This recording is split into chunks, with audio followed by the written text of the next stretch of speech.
নির্বাচন কমিশন ঘেরাও কিংবা বিতর্ক সৃষ্টির চেষ্টা অযৌক্তিক এমন মন্তব্য করেছেন রাজনৈতিক নেতারা। প্রেস ক্লাবে এক আলোচনায় তারা বলেন, একটি দল যা চায় তাই চাপিয়ে দিতে চাইছে।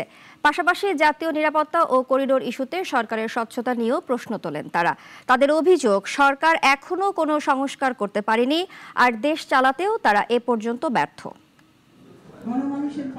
জাতীয় প্রেস ক্লাবে সাইফুল হকের লেখা ফ্যাসিবাদ, গণ অভ্যুত্থান, বিপ্লব ও সংবিধান বিতর্ক শীর্ষক বইয়ের প্রকাশনা উপলক্ষে আলোচনা সভা।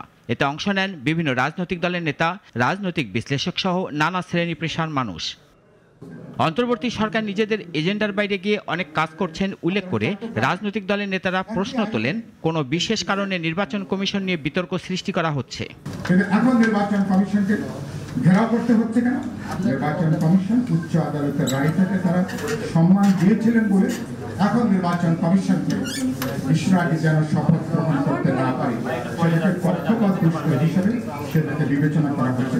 গত 6 মাস ধরে নির্বাচন কমিশনে কোনো কিছু বললেন না, আর নির্বাচন কমিশন তার আইনগত জুরিসডিকশনে দাঁড়িয়ে তারা যদি কথা বলে তাহলে তাকে ঘেরাও করতে হবে, আন্দোলন করতে হবে। দেশে বর্তমান কতজন বিদেশি পাসপোর্টধারী আছেন সে হিসেব নাই মন্তব্য করে বক্তারা বলেন, বিদেশিদের দিয়ে কেন জাতীয় নিরাপত্তা উপদেষ্টাদের দায়িত্ব দেওয়া হচ্ছে।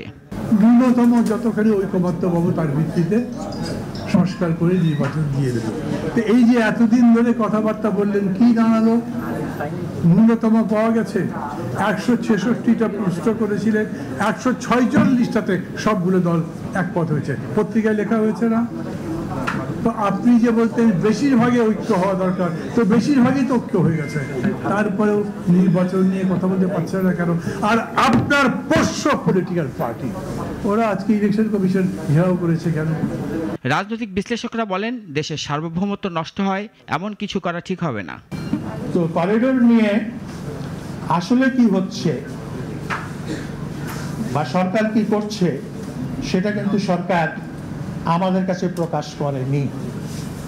আমি মনে করি জনগণকে আস্থায় নেওয়া উচিত এবং জনগণের কাছে সরকারের চিন্তা ভাবনা বা যদি কোনো আন্তর্জাতিক কম্পালশন থাকে, বহিরাষ্ট্রীয় কোনো কম্পালশন থাকে, সেটাও কিন্তু তুলে ধরা উচিত। চট্টগ্রাম বন্দর বা করিডোর বিষয়ে রাজনৈতিক দল ও জনগণের সঙ্গে সরকারের খোলাখুলি কথা বলা প্রয়োজন বলেও মনে করেন বক্তারা।